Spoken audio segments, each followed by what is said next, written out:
Hey, I want to talk to you about faith. Now, this is coming from somebody that's seen some spectacular faith victories like this, got another student loan that disappeared, 2 spectacular faith failures. I want to talk to you a little bit about what faith actually is, demystified a little. It's not really this mysterious thing that the church has made it into. So a lot of people think of faith like this. They think of either, they're trying to get their faith all the way full to full faith, and then God is going to, rubber stamp it and let the miracle happen. Or other people say, well, my faith is already full, and so if it doesn't happen, then God just didn't want it to happen, no matter what he said in the Bible.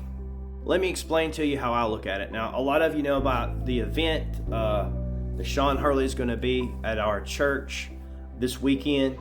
A lot of the TikTok family as well, Stephanie, Dylan, Gene, they're going to be there. And people are coming out to this thing. There's people that are on their way right now as we speak. So you got a date and a time. Now those people that are driving here, they've never met me, a lot of them. They've never met Sean, but they have faith in my word that this event is going to happen. And so they're just trusting it and they're moving on it. So those folks, they're going to get to meet Sean and Stephanie, Gene, me. Because they're going to be there, right? Because they trust what we said. Now there's other people, they would probably like to go. Maybe they could go, but they're not going to make the effort to go for whatever reason. And this is just an example. I'm not getting down on anybody. But what I'm saying is the event is going to happen regardless of whether they show up or not. So they can sit home and say, well, maybe this event will just come to me. Maybe it'll just come to me if that's the way it's supposed to happen. What's going to happen? Nothing. Nothing's going to happen. They don't have trust that if they come to this place at this time, that they're going to meet us, or just for whatever reason they don't want to, we'll say. Okay? There's other people, hey, what happens if they get lost along the way? Let's say they take the wrong exit. Of course, with GPS, we know you don't really do that anymore, but let's say, or maybe you do a lot.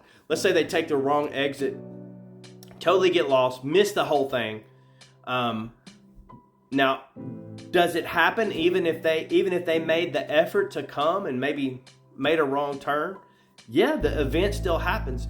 They just didn't participate with it for whatever reason. Now, so that's how I look at faith. That's how, when I participate, when I align with what God's doing, and hey, I believe God said he wants everybody to be healed. He doesn't want anybody to perish. That perish means die. He doesn't want anybody to die. He's not willing for that. So when I get aligned with that, the miracle happens. Now, if the miracle doesn't happen, somehow I didn't get aligned with that.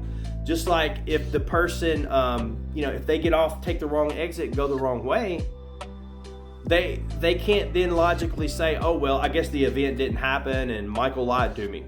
No, you got lost along the way. You wouldn't even think of saying that. You would admit, okay, well, I got lost. That's why it's important for me, if I pray for you, to admit the reason why. The reason why, if the mountain didn't move, obviously it was my fault. Because if faith is present, the mountain moves, okay? And if you feel like you're lacking in faith, that's why you would come to me, all right? So as long as I know what the problem is, I can move forward. So if we have the same event next year, if you know what exit you missed, well, then you can correct that and get to the event the next year, or reschedule. If you scheduled a vacation and you can't come, if we have it at the exact same time next year, you'll know, hey, they're having that. I'm going to change my schedule around. Okay. Hopefully that makes sense. It's not about some kind of mystical force or anything. It's just trusting, aligning with what God has already done, what he's already provided. So we've already provided the event. We hope to see you there. Reschedule. Don't get lost. But if you do, if you've already scheduled something and you do get lost along the way, we're still having the event. It's not our fault. So anyway, God bless you. I hope that helps. What I'm not saying, and people always get this wrong because pastors have taught this wrong for so long. I'm not saying that it's your fault if you come to me for prayer and the miracle doesn't happen. Well, you didn't have faith, brother. No, that's why you came to me, because you weren't getting it on your own. See, so you came to me. I'm the one I'm the one. Hey, look at this school loan. I'm the one saying all these things. So if you come to me and it doesn't happen, then it's my fault. I'm the one that did it. So I'm the one that got off the exit. Okay, and so if we know what's wrong, we're that much closer to getting it fixed for next time. God bless you.